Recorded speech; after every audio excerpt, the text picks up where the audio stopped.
212. All right. Well, thanks for being here. You're welcome. We're going to read an Am I the Asshole that is near and dear to our lives in the real estate industry. So we're going to dive right in. Am I the asshole for not using my mother-in-law for our mortgage loan?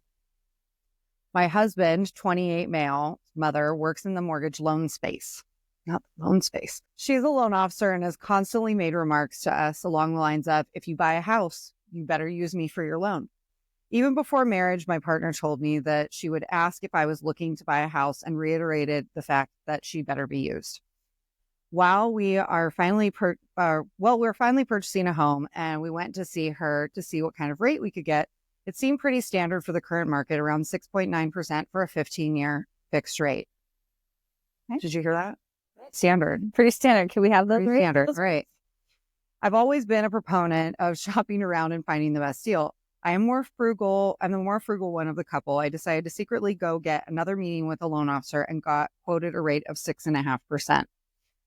I want to save money as this is my home and I'd like to spend the least amount of money.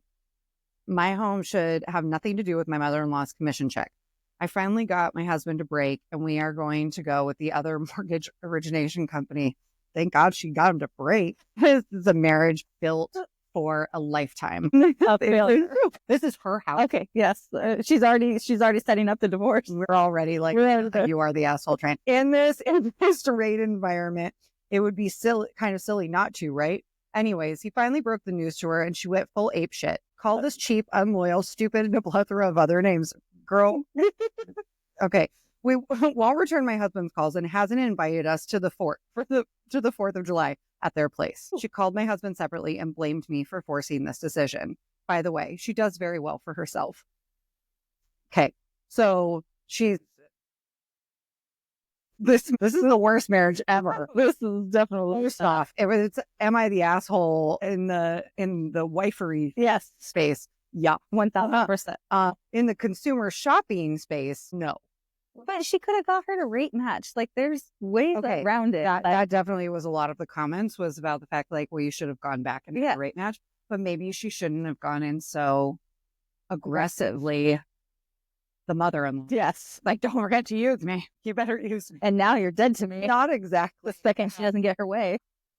That seems rough. She's the reason why mother-in-laws have bad names. Right? That is I think so. Luckily, we don't have that problem. I know for a fact that not every single family member and friend that I see on a regular basis has used me for their mortgage. And I just do not take this as like some monumental dig. No. And you don't know the situation. You don't know what's going on. I mean, I do know, but if they ask you for information and then they want it for free, don't be an asshole. Yeah. Oh, that's the worst. We need to hashtag that. Hashtag don't be an asshole. Yeah. It's one thing. It's like, if I'm good enough to provide you with all of the information, I just messed that up. If I'm good enough to provide you with all of the information, then at least give me a shot at it. Exactly. You know? Or be just very upfront. Hey, the person I'm buying the house with doesn't want our private information, or they already have a financial advisor that they go through for these things. You're a Chase private client. Yeah. Girl will applaud you all the way to the bank being a Chase private client. Okay. Let me know how I get there. What am I doing wrong? But I mean, I think there are a lot of buzzwords in here that I think set her up for failure in this relationship with the mother-in-law and the daughter-in-law. And some of those things would be just the aggressiveness the mother-in-law went in with like, you better use me.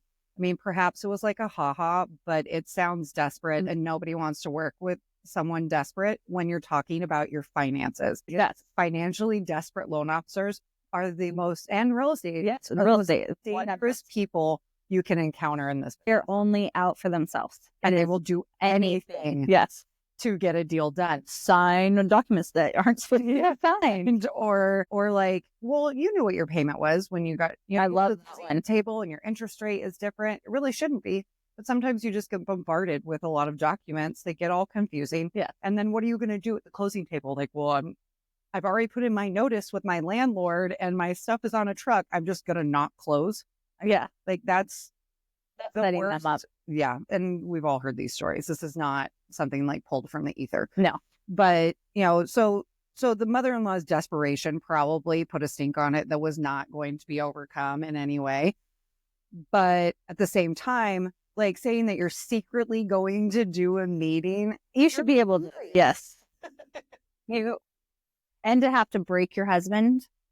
Like, and I broke him. Yeah, I had to break him in. I'm sorry, is he a dog? Like, what are we training him for? But, you know, and then we've got the mother-in-law calling them cheap.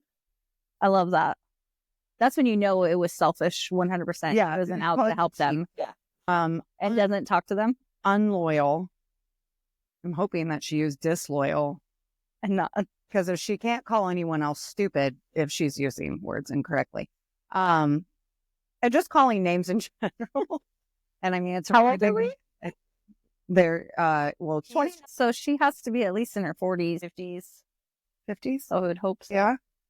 I mean, but she does very well. I think and that lands on another point. If you are a friend of somebody in the real estate business and they've been good to you and they answer all of your questions and they do all these things for you, I think it's like, don't count their pennies. No. Because you don't know how much somebody's putting into their business.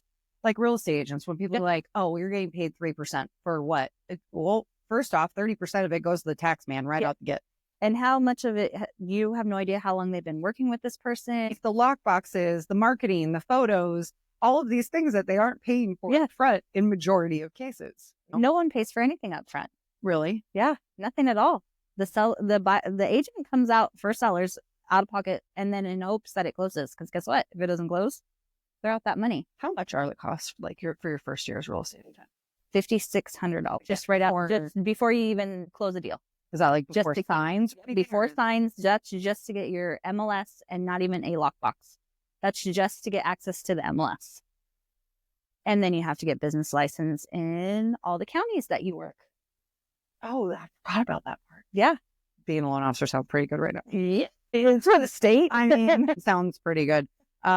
Switching over, guys. I don't know. Have you run into one of these situations before? Yes, 100%. Or when the mother-in-law calls for the children and she's not anywhere on the deal. Those are really fun. Okay, let's just face it. We sort of just dealt with this with my sale. Yes. 1,000%. How many family members? First off, I want to preface this with, I think it's really sweet that they have such a village around them. Just because I 100% had a village around me when I was buying a house. So it is not uncommon by any means. No, but they were from a step family. So it was the biological families and the step families. So we're talking 4 different then grandparents on both sides.